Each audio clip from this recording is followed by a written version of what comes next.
Bonjour tout le monde. Je vous remercie pour votre participation à ce webinaire. Donc, ce webinaire organisé par PECB. Nous tenons à remercier PECB, notre partenaire qui ne cesse donc de diffuser donc la culture liée aux bonnes pratiques, à l'évolution, à suivre l'évolution technologique dans les différents continents.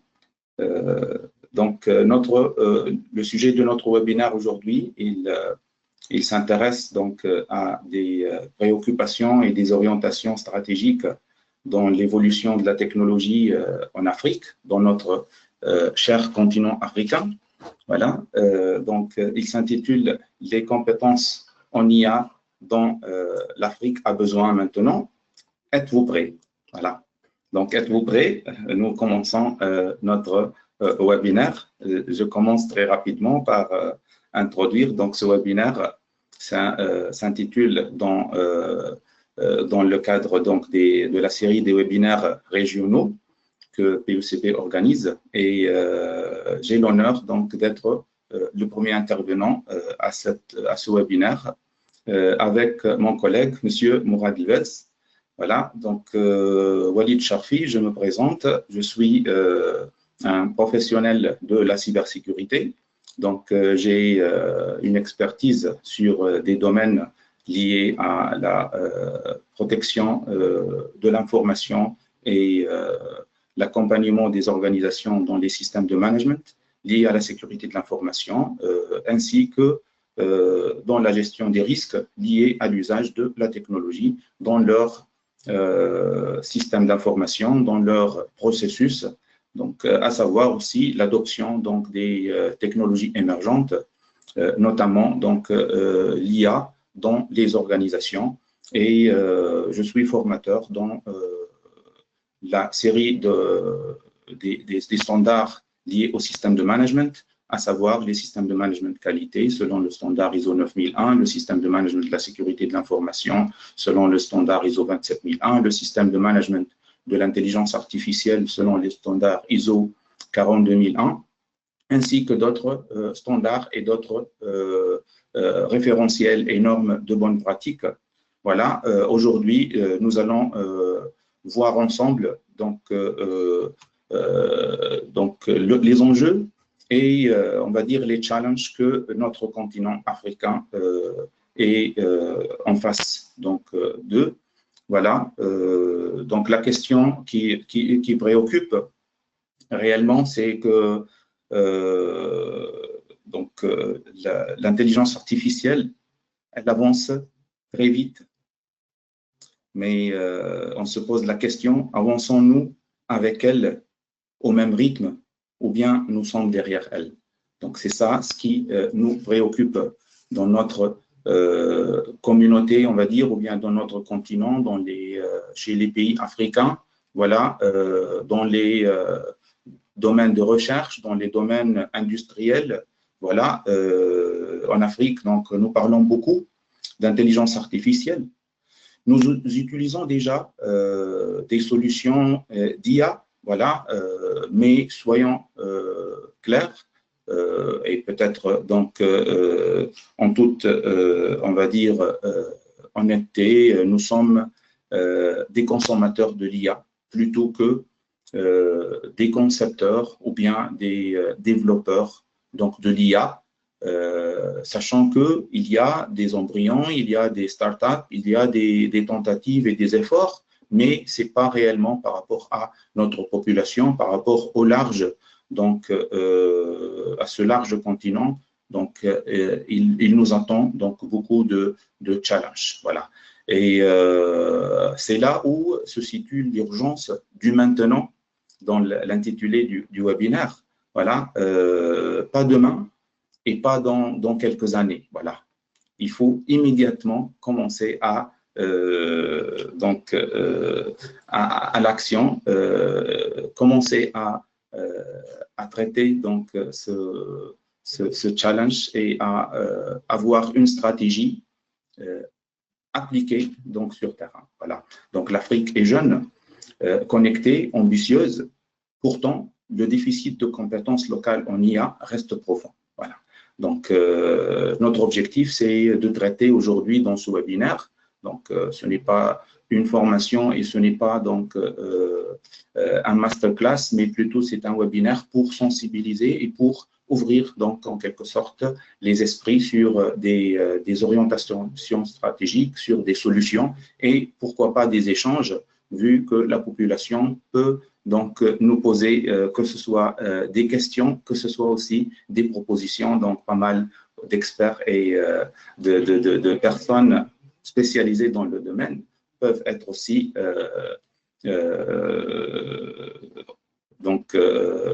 actrices dans ce sujet-là. Voilà. Alors, donc, en fait, le paradoxe africain, donc, c'est que réellement, nous avons des enjeux, voilà, que les compétences, voilà, vis-à-vis des technologies et l'usage des technologies, donc, représentent en quelque sorte un certain écart, voilà, une certaine, donc, un certain gap, voilà, du coup, que nous avons un continent jeune et connecté, voilà. Maintenant, est-ce que réellement c'est intégré dans les programmes d'études, dans les différentes disciplines? Voilà, donc c'est ce qui mène à un vrai enjeu réellement, donc lié à cet aspect-là. Et en réalité, on se pose la question, donc ce n'est pas la technologie, donc ce sont les compétences qui nous manquent. Voilà. Et lorsqu'on dit donc les compétences qui nous manquent, on a besoin de comprendre que le fait, donc ce que fait une IA, qu'est-ce qu'elle est en train donc d'exploiter comme information pour nous produire donc des résultats. Voilà. Maintenant, savoir quand est-ce qu'on fait confiance à l'IA, voilà, et quand ne pas lui faire confiance, voilà, et qu'on est capable réellement de transformer un problème réel en solution concrète. Voilà. Alors aujourd'hui, donc, trop d'organisations expérimentent l'IA sans stratégie claire. Voilà. Il y a des entreprises qui testent, mais qui ne transforment pas. C'est-à-dire, on a toujours des tentatives, des idées, mais qui ne mènent pas à des projets concrets, bien sûr, donc par rapport à d'autres qui se développent, mais malheureusement, parfois, ne sont pas en train de servir le continent parce qu'il y a toujours donc des chasseurs de tête et des chasseurs de projets. Donc, c'est ce qui présente réellement d'autres défis, voilà, par rapport au continent africain. Donc, adopter des outils, mais pas des compétences, c'est ça aussi un vrai problème. Voilà. Pour y répondre, on peut résumer l'enjeu autour de 3 piliers essentiels. Voilà. Donc, les 3 piliers critiques qui peuvent faire la différence et qui peuvent donc accélérer en quelque sorte l'évolution et la maîtrise donc, de l'IA, c'est avoir des données locales, avoir l'IA appliquée et les solutions de l'IA appliquées donc, au domaine stratégique et généraliser donc l'IA, avoir donc une stratégie d'IA littératie. Voilà. Donc, le premier pilier, c'est avoir des données locales et penser à la souveraineté des données. Voilà. Donc, l'IA apprend à partir des données. Voilà. Et une IA entraînée sur des données qui ne nous ressemblent pas, voilà, produit des décisions qui ne nous servent pas. Voilà. C'est ça, en quelque sorte, le constat. Maintenant, les langues locales sont peu présentés dans les systèmes d'apprentissage et dans les, on va dire, lacs de données et les systèmes les bases de connaissances que l'IA utilise actuellement et on va dire et étroitement, voilà. Comment dire aussi les contextes urbains africains mal modélisés, voilà, dans les bases de connaissances, et les réalités sociales et économiques et culturelles qui peuvent être ignorées dans les bases existantes. Voilà. Donc le résultat, si on arrive à traiter cet aspect-là, avoir des données, alimenter les bases de connaissances et les systèmes donc, sur lesquels l'IA va se baser, va s'appuyer, voilà. Donc, certainement, on aura plus de performance, voilà, et plus de pertinence locale, voilà. C'est pourquoi donc la collecte, le nettoyage, la structuration de données africaines représentent donc des orientations stratégiques. Et cela nécessite des compétences pointues et si on précise dans le data engineering, dans les spécialités liées au data center, aux environnements cloud et les technologies cloud, voilà, des profils capables donc d'héberger, de traiter, de sécuriser les données sur le continent et de créer des modèles donc, qui permettent on va dire, qui sont la base de l'apprentissage, donc des solutions d'IA ou bien des agents qui vont être en quelque sorte entraînés sur ces systèmes-là. Quand on parle de souveraineté, il ne s'agit pas donc de s'isoler du monde, mais plutôt donc de maîtriser où sont nos données, voilà, et comment sont-elles utilisées et à quelles décisions elles conduisent, voilà. Donc le message simple et fondamental, c'est pas de données locales, pas d'IA pertinente pour le continent, voilà. Le deuxième pilier, c'est que l'IA appliquée et la création de valeur réelle. C'est-à-dire, on ne fait pas l'IA juste pour développer donc, de nouveaux systèmes informatiques ou bien des solutions avec un peu plus, en quelque sorte, d'automatisation et d'autonomie, mais réellement, l'IA n'a d'intérêt que si elle résout des problèmes concrets. Et en Afrique, donc, on ne manque pas de problèmes à fort impact, donc, qui sont bien connus. Citons à titre d'exemple, donc, le domaine de l'agriculture. Voilà, c'est un domaine prometteur, c'est, on va dire, un parmi les atouts du continent africain. Donc, le rendement, le climat, les chaînes de valeur. Aussi le monde économique et financier, voilà, donc l'inclusion, la fraude, donc aussi représente les investissements, donc c'est aussi donc la fintech, elle est de plus en plus donc promue et nécessite d'être aussi l'un des domaines auxquels l'IA s'applique, voilà, ainsi que la santé aussi. Voilà, donc le domaine de la santé en termes d'optimisation de ressources, en termes de prévention, voilà, c'est aussi donc un domaine d'application très sensible et aussi à valeur sûre en quelque sorte si l'IA s'est orientée à développer et faire évoluer donc ce système. Ce domaine-là. N'oublions pas aussi le domaine d'éducation, le domaine de développement des compétences aussi. Il est beaucoup plus encore demandeur maintenant en termes d'avoir l'IA appliquée pour donner en quelque sorte naissance à des orientations métiers et non pas juste un système académique archaïque, un système académique standard et à l'ancien qui parfois donc, ne mènent pas à des carrières ou bien à des futurs, en quelque sorte, employés, futurs, on va dire, entrepreneurs plutôt, et futurs ingénieurs qui sont prêts à lever donc, ces défis-là. Voilà.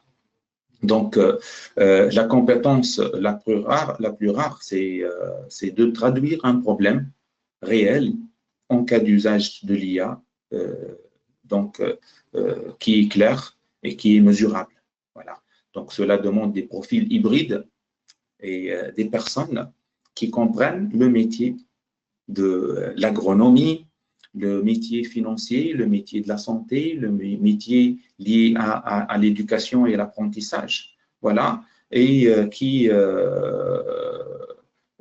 et aussi donc ceux qui comprennent ce que l'IA peut ou ne peut pas faire. Voilà. Parce que parfois, on peut donc avoir des limites vu qu'on cherche des choses qui ne sont pas réellement faisables ou bien réalisables, ce qui ne mène pas à des projets concluants ou bien à des idées concluantes. Voilà. Voilà. À cela s'ajoute un point donc souvent perçu comme secondaire, mais qui est en réalité central, c'est l'éthique et la gouvernance. Voilà. Donc, bien sûr, le troisième pilier, c'est l'IA littératie pour tous. Voilà. Donc, l'IA n'est plus une compétence réservée aux ingénieurs, elle devient une compétence citoyenne.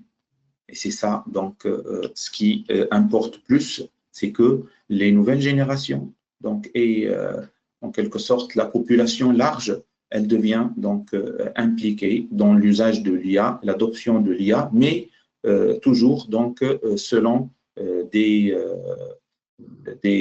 orientations donc à valeur ajoutée, des orientations donc qui permettent son usage de manière maîtrisée. C'est pour cela que des standards comme l'ISO 42001 donc, et la famille donc, de ce standard ISO qui permettent d'avoir donc un usage maîtrisé de l'IA. Donc, c'est savoir poser les bonnes questions donc, et comprendre les limites et détecter les biais donc, et éviter donc, toute manipulation par l'IA lorsque donc, on utilise donc, des agents qui sont prêts à l'emploi. Voilà. Chaque citoyen, donc chaque professionnel, chaque décideur devra interagir avec des systèmes intelligents et exploiter donc l'IA générative pour réellement atteindre ses objectifs ou bien pour avoir en quelque sorte à l'appui un outil qui lui facilite pas mal de tâches, réduit le temps de la recherche d'une information, etc., mais toujours avec modération et avec, on va dire, maîtrise. Voilà, cela implique donc un rôle majeur de l'éducation dès donc, le primaire, on va dire, mais aussi via des formations continues qui développent davantage donc, les connaissances autour de l'exploitation de l'IA. Une société qui ne comprend pas l'IA, c'est une société qui va la subir. Voilà. Donc, une question qui a posé, donc, êtes-vous prêt?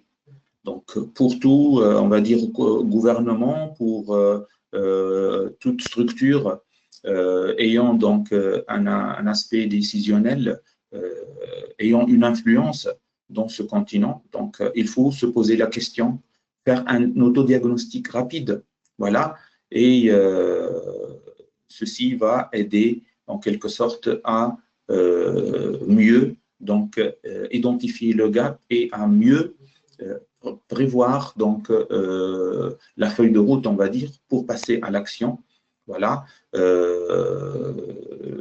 Donc, êtes-vous capable d'exploiter, d'expliquer une décision prise par une IA? Vos équipes comprennent-elles les données qu'elles utilisent? Avez-vous identifié des cas d'usage clairs, utiles et mesurables? Investissez-vous plus dans les compétences que dans les outils. Voilà, ce sont des questions pertinentes qui me permettent donc en quelque sorte d'évaluer l'écart actuel ou bien de faire l'état des lieux, on va dire, par rapport à la situation actuelle. Donc, être exposé à l'IA ne signifie pas être prêt pour l'IA.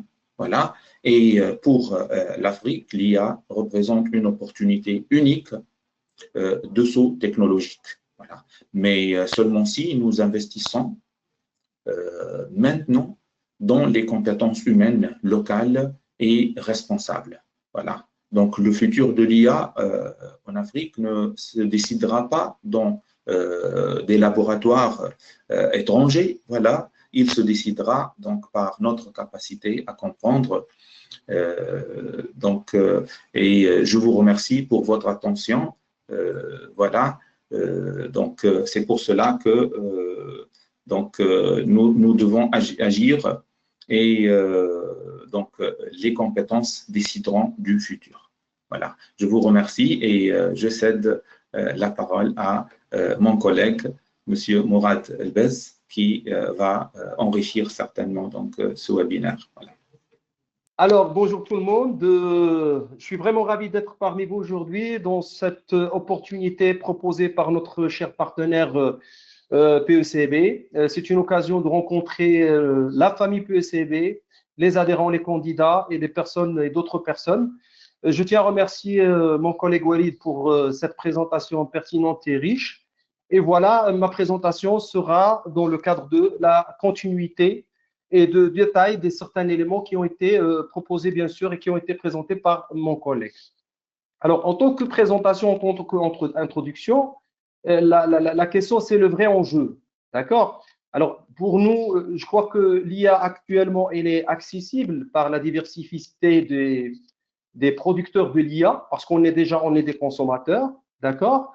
Tout le monde actuellement, il utilise tout ce qui est IA générative, qui est une solution, je dirais, plus vulgarisée, plus utilisée dans le monde. En l'occurrence, on parle de ChatGPT, on parle de Copilot et d'autres systèmes d'automatisation.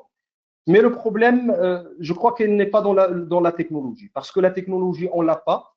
Et c'est très difficile de s'aligner plus ou moins avec cette avancée technologique qui actuellement bien sûr, entre les mains des gros pays en matière de l'intelligence artificielle, et d'où vient la mauvaise compréhension. Ça veut dire que la mauvaise compréhension, est-ce qu'on comprend bien l'utilité, bien sûr, de l'IA?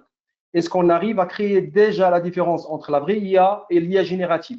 Ça, c'est des choses qu'on est censé de les maîtriser, qu'on est censé de les expliquer aux gens, déjà pour dire que l'IA n'est pas le ChatGPT, n'est pas l'IA générative seulement, mais il y a d'autres outils qu'on peut utiliser dans l'IA qui sont très, très importantes et très développées. Alors, on essaie d'éviter ce qu'on appelle l'usage gadget. Ça veut dire que ce n'est pas un jouet, ce n'est pas quelque chose qu'on fait pour seulement dire qu'on est en train d'utiliser l'IA, d'accord?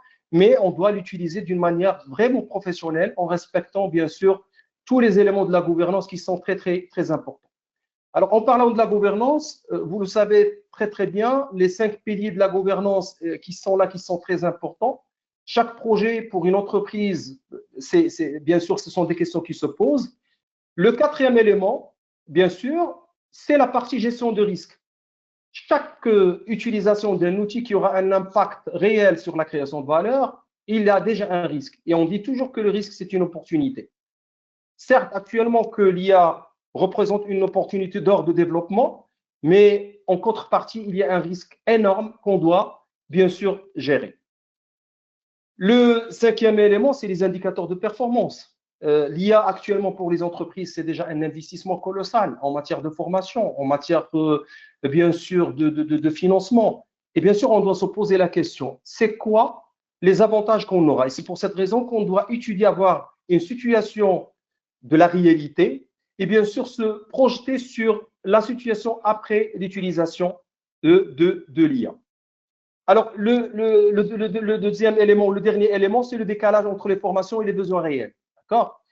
Vous allez le constater sur le marché actuellement, c'est la tendance, on n'en parle que l'IA, d'accord? Mais est-ce qu'il y a déjà un alignement, comme on a déjà dit? Est-ce qu'il y a vraiment un alignement entre le besoin réel des entreprises et entre les formations qui sont déjà, bien sûr, proposées. Alors, il y a 5 compétences IA critiques pour l'Afrique. C'est très, très important. Alors, la première des choses, c'est, comme on a déjà dit, c'est la compréhension stratégique. Et on va insister sur la partie stratégique. Bien sûr, dans la mise en place des systèmes de management, vous allez constater qu'on parle toujours de soutien de la partie du leadership. Et c'est la même chose. Et pour faire ce soutien pour la partie IA, je crois que les dirigeants et les managers doivent avoir une vraie compréhension stratégique de l'IA. D'accord? Déjà comprendre ce qu'on peut faire avec l'IA et qu'on ne peut pas faire. D'accord? Intégrer la notion de projet. Lorsqu'on parle du coût, du délai, de la qualité, on est en train de parler projet. Ça veut dire mettre en place un projet IA au lieu de penser simplement d'une manière aléatoire et de choisir tous les éléments nécessaires. Et comme j'ai déjà dit, seulement pour dire qu'on est en train d'utiliser l'IA. D'accord? L'IA, c'est un projet qui doit jouir d'une importance réelle et qui doit avoir, bien sûr, comme on a déjà dit, un aliment stratégique avec, bien sûr, une vision des dirigeants et des managers. Troisième élément, c'est de décider c'est quoi automatiser et quoi garder en tant qu'être humain. Et ça répond au premier constat, ce qu'on peut faire et ce qu'on ne peut pas faire avec l'IA. Il y a des choses qu'on peut automatiser, certes, mais bien sûr, il y a des choses où on va garder l'être humain en tant que facteur fondamental, bien sûr, sur la chaîne de création de valeur. Les compétences clés, c'est la littérature des decision makers. Ça veut dire que les dirigeants doivent eux aussi avoir une formation, d'accord, doivent être sensibilisés sur l'IA, créer déjà la différence entre l'IA générative et les autres IA. Lorsqu'on pense à créer notre propre IA, il faut se dire que c'est un projet colossal, très important, qui nécessite une partie matérielle, une partie humaine et d'autres parties, d'autres facteurs. Et ça, c'est bien sûr, c'est une décision bien sûr stratégique et non pas une décision opérationnelle. Alors, deuxième, c'est la partie prompt engineering et usage professionnel. L'usage actuel, et d'après les sondages qu'il y a, surtout sur la partie IA générative, il y a une gestion aléatoire, non professionnelle. Il faut avoir déjà des formations sur le prompt engineering. Et là, M. Walid, il a parlé d'un élément qui est très, très important, c'est que l'IA, elle est appliquée à quelque chose. À un certain moment, lors de l'apparition du monde informatique, on parlait de l'informatique appliquée à la santé, l'informatique appliquée à la gestion. Actuellement, c'est l'IA. D'accord? Et chaque secteur, chaque activité, ils ont en quelque sorte, je dirais, leur propre prompt. On a la partie RH, d'accord? On ne peut pas avoir une formation transversale pour tout le monde, mais il faut se spécialiser même dans la partie formation, bien sûr, sur les spécialités qu'on a, RH, finance, audit, etc., etc. D'accord? Il faut penser, bien sûr, que c'est un élément qui va permettre un gain immédiat de productivité. C'est ça l'enjeu. C'est ce qu'on est en train de gagner en matière de temps, en gagner en matière de qualité délivrable. Et c'est pour cette raison qu'on dit que si on transforme ChatGPT en tant qu'assistant métier, bien sûr, on aura un gain entre 30 et 50% de productivité. Et je crois que c'est quelque chose qui est très important dans la chaîne de valeur, dans la chaîne de création de valeur pour, bien sûr, les entreprises. Troisième compétence qui est nécessaire, c'est la partie automatisation, intelligence des processus. Ça, c'est très important. Pourquoi? Parce qu'on parle de robot processing automation, ça existe actuellement. Mais imaginez qu'on va introduire la partie IA bien sûr, dans le système de facturation. Et c'est pour cette raison, plusieurs éditeurs des ERP, les grands éditeurs des ERP, ils sont en train actuellement d'intégrer l'IA en tant qu'élément de gain de productivité et de rapidité, soit sur la partie facturation, sur la partie reporting, sur la partie conformité et autre chose. L'automatisation aussi, on parle de no-code, low-code. Ça veut dire que ce n'est pas question que les développeurs ont la main pour développer. On n'a pas besoin de développer pour l'IA parce que les développements, les API sont déjà là, ils sont disponibles qu'on peut utiliser, des API payantes et des API non payantes. Et autre chose, on a la notion actuellement de no-code. Ça veut dire que quelqu'un qui n'a pas de l'expérience en mode de développement informatique, il a la possibilité de faire la conception, bien sûr, via l'automatisation d'un ensemble de processus.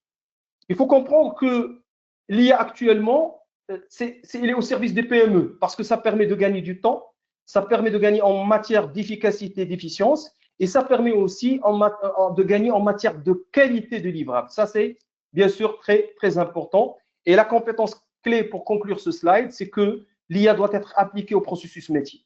D'accord? Ça, c'est très important parce qu'en parlant pour les entreprises actuellement, il y a une concurrence très acharnée.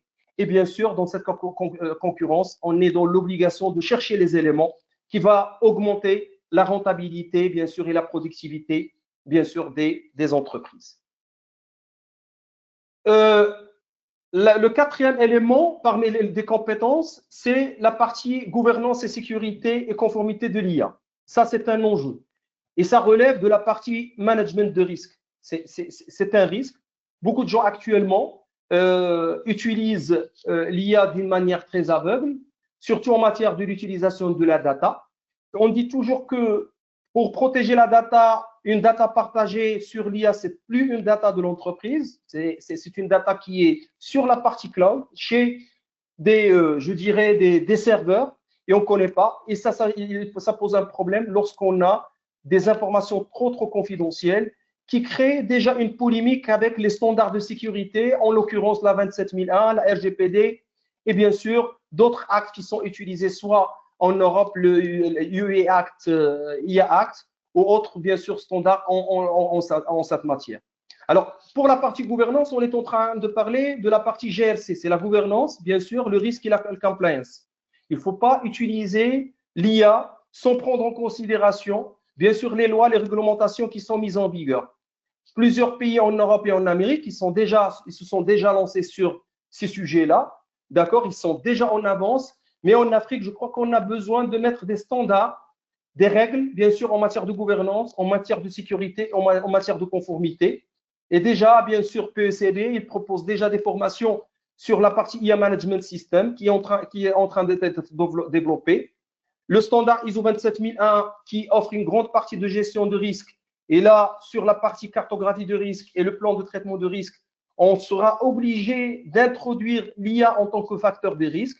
Bien sûr, faire l'analyse, l'appréciation de risque, mettre en place le plan de traitement de risque par des mesures vraiment techniques ou bien sûr, par des sensibilisations qu'on peut faire à l'ensemble des parties prenantes qui auront, bien sûr, la main sur l'utilisation de l'IA. Et bien sûr, n'oubliez pas que ces compétences-là, ils sont rares. Lorsqu'on parle, par exemple, de l'IA Management System, c'est quelque chose qui est en train d'être, je dirais, plus en plus connu dans le marché. Et on commence à parler, bien sûr, management du système de l'IA. On parlait de management du système de la qualité, de l'environnement, de la sécurité au travail, de la sécurité du système d'information. Actuellement, dans un système de management intégré, on est censé actuellement mettre, bien sûr, un système de management pour une meilleure utilisation de l'IA qui respecte bien sûr la gouvernance et la conformité. La cinquième compétence, je crois qu'il faut bien former et accompagner sur la partie IA. Non seulement faire une formation, je dirais, académique archaïque, mais faire en quelque sorte une conduite de changement. Beaucoup de gens sont formés actuellement sur l'IA, mais il n'y a pas une conduite de changement pour montrer aux gens comment cette IA peut être utile, comment l'utiliser, comment en profiter au maximum.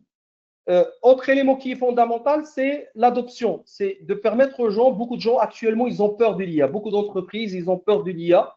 Et ça freine le développement, bien sûr, de ces entreprises. Pour cette raison, il faut mettre un plan d'adaptation, d'adoption pour ces entreprises dans le cadre, bien sûr, de la transformation digitale globale des entreprises. Et bien sûr, on va demander toujours former à l'IA, mais former d'une manière qui est, bien sûr, rationnelle, qui suit le contexte de la gouvernance, le contexte, bien sûr, de la bonne utilisation et les meilleures utilisations de l'IA.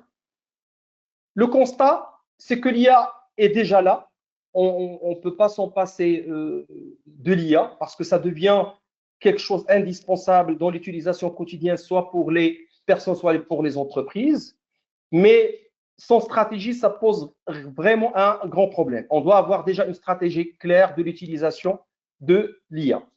Le vraiment que ce n'est pas la technologie, parce que les technologies, il y a déjà des pays qui sont très en avance et on peut utiliser, comme on a déjà dit, des API qui sont préétablis, qu'on peut en profiter, qui peuvent avoir bien sûr un impact très positif soit sur le côté humain, soit sur le côté organisationnel. Les compétences clés d'aujourd'hui sont bien sûr, les gens qui ont une vraie connaissance de l'IA, d'accord, et des gens qui ne voient pas en l'IA une complexité vraiment technique. Il ne faut pas s'orienter, on a parlé de deep learning, on a parlé de data science, on a parlé beaucoup de choses et à un certain moment, on se trouve sur une partie de complexité, bien sûr, sur la partie technique. Ce n'est pas ça le problème pour l'Afrique. L'Afrique, les compétences, il a besoin de compétences qui sont bien formées, il a besoin des compétences qui ont le savoir et qui ont bien sûr les clés d'une bonne utilisation, bien sûr, de l'IA.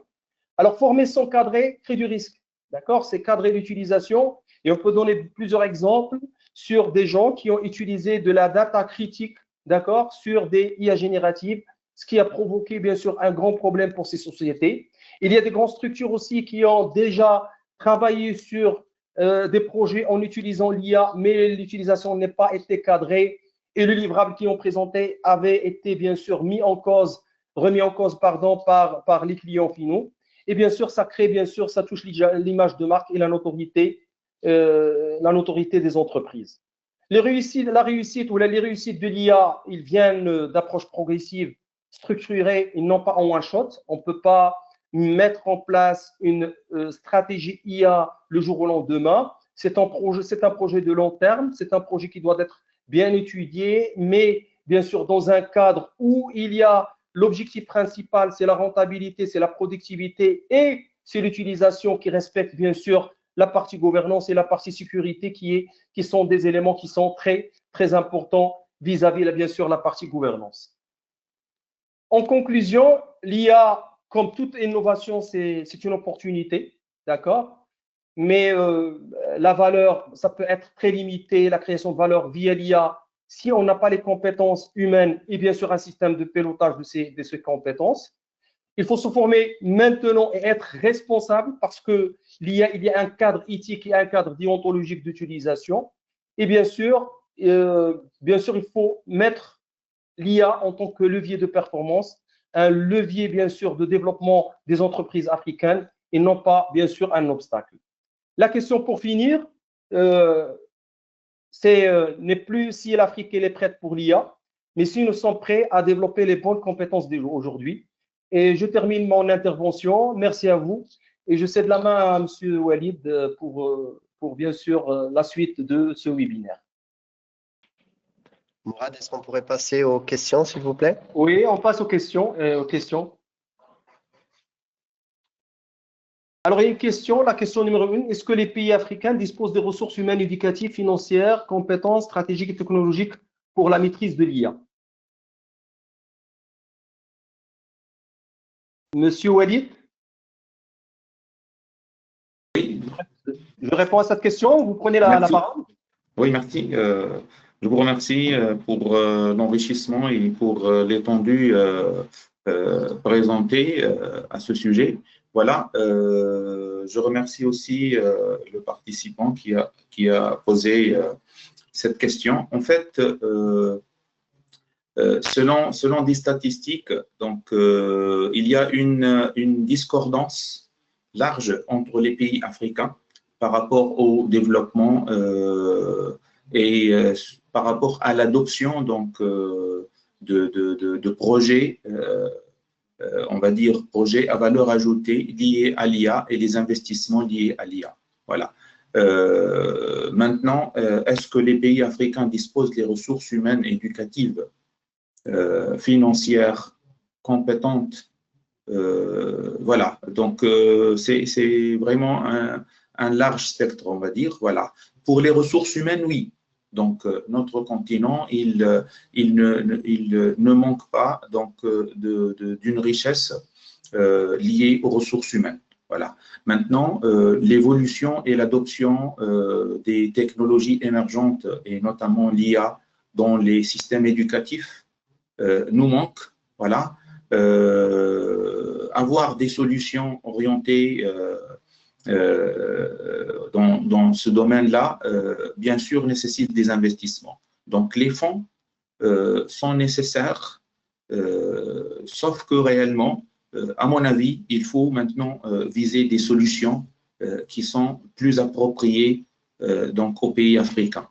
Notamment les fonds les fonds offerts par des ONG peuvent donc traiter partie, donc en quelque sorte, de l'apport financier, une partie ou bien en partie l'apport financier, mais aussi il faut compter à développer davantage et promouvoir les diasporas, donc pour cette orientation dans le domaine de l'évolution de l'IA et du développement de l'IA, ce qui va réellement donner naissance à des sources, on va dire, de financement et de promotion des projets locaux liés à l'IA.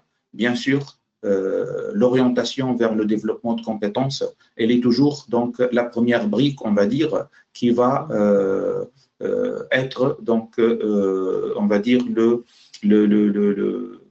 déclencheur, voilà, de ce développement-là. Voilà, merci. Je rebondis, Walid, pour compléter votre réponse, si vous le permettez. Alors, comme on a déjà dit, c'est un projet stratégique. Il y a deux acteurs qui sont très, très importants pour la réussite, bien sûr, et pour la mise à disposition, soit des ressources financières, éducatives, etc. C'est un projet, bien sûr, de l'État qui doit s'impliquer dans cette partie. Et lorsqu'on parle de l'État, c'est les universités étatiques, mais aussi il y a une partie des investisseurs qui peuvent être du secteur privé, soit la partie éducation, soit les grandes structures, bien sûr. Et c'est le cas qu'on voit dans les pays qui ont connu un développement en matière de l'IA. C'était un travail, d'accord, des deux parties, c'est le secteur privé et le secteur, bien sûr, étatique, qui travaillent conjointement pour la mise en place d'un système. Les ressources, comme l'a déjà dit M. Walid, les ressources humaines sont là. L'intelligence africaine, elle est là. Et on a formé beaucoup de gens en intelligence artificielle et on a eu l'occasion de voir que les gens ils sont très, très intéressés par l'IA, soit dans le côté management, soit dans le côté technique. Mais je crois que c'est la stratégie qui compte, c'est la partie bonne gouvernance qui compte, c'est l'implication de l'État pour un projet IA global qui introduit tous les acteurs et toutes les parties prenantes intéressées. Voilà. Alors, il y a la deuxième question. Je crois combien je n'ai pas bien saisi la question, combien confortable devons-nous être pour servir des informations souvent sensibles à un IA pour que celle-ci nous fournisse une analyse, une synthèse ou une quelconque production assez précise? Très bonne question, d'accord? Alors, on parlait à un certain moment de la charte d'utilisation des outils de traitement, d'accord? Et voilà, actuellement, on est obligé de mettre en place une politique et des procédures pour l'utilisation de l'IA, d'accord? C'est quelque chose qu'on doit mettre à l'intérieur des organismes et des établissements. Concernant votre question sur les informations souvent sensibles, ça entre dans la catégorie, bien sûr, qui est prise en charge par la 27001 sur la classification des informations. Alors, il y a une partie qui sera réalisée dans le management de risque via la 27001 et qui va présenter, bien sûr, voilà la classification. On aura la classification C1, ce sont des informations publiques qu'on peut partager sur l'IA. Il y a la classification C2, c'est privé. Il y a la classification C3 qui est confidentielle et il y a la classification 4 qui est bien sûr la partie information secrète.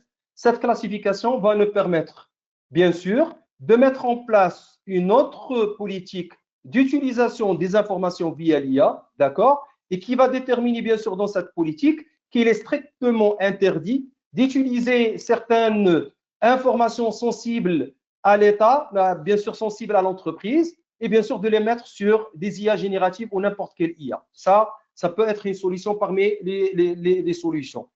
On revient pour dire que c'est quelque chose qui relève de l'utilisation de l'être humain. Vous savez bien sûr que l'IA offre bien sûr des capacités extraordinaires de traitement. Un travail de 3 jours, 4 jours peut être réalisé bien sûr en 2 minutes et c'est ça qui pousse souvent des gens à utiliser des informations sensibles, bien sûr. Et on pose toujours la question, who owns the data? Une fois on met les informations sur un IA génératif, on ne sait pas où cette data va être exploitée, pour quel organisme, pour quelle personne il va être bien sûr exploité. Alors, pour récapituler et pour répondre à cette question, le management le système de management de l'IA vient dans ce contexte-là parce qu'il permet de créer, bien sûr, des politiques et des procédures qui vont permettre une bonne utilisation de l'IA et qui va bien sûr être en homogénéité parce qu'on parle actuellement d'un système de management intégré pour compléter la partie protection du système d'information qui est la confidentialité, l'intégrité et la disponibilité du système. Monsieur Walid, vous voulez ajouter quelque chose sur ce point? Merci. Donc, vous avez bien détaillé donc, et bien clarifié donc, ce sujet. Mais juste, je reste sur, on va dire, sur un usage un peu plus large. Donc, en termes de citoyens, en termes de public large. Donc, c'est vrai pour les organisations. Donc, nous avons l'adoption ou bien l'implémentation de politiques liées à l'usage de l'IA qui permettent de gérer en quelque sorte avec modération toute exploitation donc, de données de l'organisation dans les IA avec une classification donc, au préalable. Maintenant, la sensibilisation, elle devrait être donc, généralisée donc, par les gouvernements, par les systèmes d'éducation généralement. Donc, du coup, pour les individus, il faut donc faire attention aux détails des informations et des données personnelles qui peuvent être communiquées à l'IA. Maintenant, si on n'a pas nos propres agents qui sont gérés donc, en premise ou bien dans nos systèmes, dans nos infrastructures de manière donc privée, voilà, c'est quelque chose, on va dire, c'est un modèle ou bien c'est un modèle ou bien une configuration qui nécessite un usage maîtrisé au niveau technologique par des solutions indépendantes et des solutions qui sont donc souveraines, ce qui n'est pas le cas réellement. Maintenant, le public le plus large de l'usage de l'IA, c'est il utilise donc des solutions étrangères, des solutions développées par donc des communautés ou bien des organismes donc privés, ce qui présente toujours un risque majeur par rapport donc à toute communication d'informations sensibles et plus particulièrement les données personnelles. C'est pour cela qu'il y a toujours donc un appel à la vigilance, donc à donner plus de soins. Donc, pour un usage individuel, il faut donc anonymiser les informations. Il faut en quelque sorte codifier l'information pour pouvoir l'exploiter par la suite en l'adoptant à votre besoin. Voilà. Donc, mais ne donnez pas confiance aux agents IA génériques, on va dire, et largement utilisés en public parce que ça représente donc une menace liée à la fuite de données, à l'usage non maîtrisé par la suite au-delà de ces IA, voilà, ces agents IA. Merci. Merci, Walid, pour ces clarifications. Alors, la question 3, je crois que c'est une question très importante. C'est le souci de plusieurs personnes dans le monde entier et probablement ici en Afrique. L'IA va-t-il créer plus d'emplois qu'il n'en détruira en Afrique? Quelles compétences pour anticiper et gérer cette transition? Monsieur Walid? Oui, certainement. Certainement, merci, cher Mourad. Voilà, donc en fait, c'est bien d'être optimiste par rapport donc à cette, on va dire, cette technologie envahissante qui a vraiment menacé donc, on va dire, l'existence humaine dans le marché de l'emploi. Voilà. Maintenant, il faut être optimiste, il faut être visionnaire et prometteur, que ce soit, je parle donc des futurs chercheurs d'emploi et des entrepreneurs et des décideurs. Voilà. Donc, l'IA, c'est vrai qu'elle est en train d'automatiser de manière donc accrue les activités ordinaires et simples, et même parfois, elle est en train de faire une concurrence à un certain niveau d'expertise, on va dire. Voilà, les généralistes donc que ce soit dans le domaine médical, dans le domaine du consulting, dans le domaine de l'ingénierie, donc toutes disciplines confondues. Voilà, parce que ça utilise une base de riche de connaissances. Maintenant, ça va donner plus donc l'appui aux spécialistes, aux connaisseurs, aux ingénieurs, donc aux gens du domaine, donc d'avoir en quelque sorte un accès à l'information plus rapide, à une analyse plus rapide aussi, et à mieux maintenant concentrer leurs efforts pour exploiter l'IA donc dans des activités encore à valeur donc à valeur ajoutée. Voilà, c'est pour cela que maintenant les orientations métiers dans l'éducation, dans les cursus universitaires, on va dire, dans les domaines de recherche, doivent donc promouvoir les activités qui permettent d'alimenter l'IA, qui permettent d'enrichir en quelque sorte les bases de connaissances de l'IA, de rassurer maintenant ceux qui collectent de l'information, donc un apprentissage sur des données agrégées, sur des données filtrées, sur des données, on va dire, à valeur sûre, c'est-à-dire en termes de résultats. Maintenant, ce triage, ce filtrage, cette agrégation donc des bases de connaissances que l'IA va exploiter nécessite une expertise, nécessite des experts. Cet apprentissage aussi, donc aux agents de l'IA générative, on peut maintenant créer des firmes qui développent à travers des ingénieurs, des experts, des spécialistes dans leur domaine, dans leur métier, maintenant, pour aider les agents à un apprentissage maintenant plus sûr. Voilà, à améliorer, donc, on va dire, le raisonnement et ces modèles, à les faire évoluer pour pouvoir réellement les exploiter de manière plus sûre et à valeur ajoutée. Voilà, merci. Et si vous avez quelque chose à rajouter pour enrichir donc, cette réponse. Alors, je crois que la réponse elle est déjà claire parce que c'est l'IA qui impose ses règles et pas le contraire. On est dans une petite polémique, soit de ne pas utiliser l'IA et rester en retard, soit d'avancer avec, bien sûr, avec les avancées technologiques. L'IA, réellement, il a détruit beaucoup de postes en Europe, en Amérique, il a remplacé. Mais je crois que dans un contexte africain, je crois que cette notion de changement de l'être humain par l'IA en sa totalité, je crois qu'il y a beaucoup de temps pour arriver à ce stade. Mais nous, on revient à un point qui est très important, c'est l'éducation. C'est l'éducation qui doit prévoir, on doit avoir un système de prédiction pour former sur les technologies, sur les métiers de l'avenir.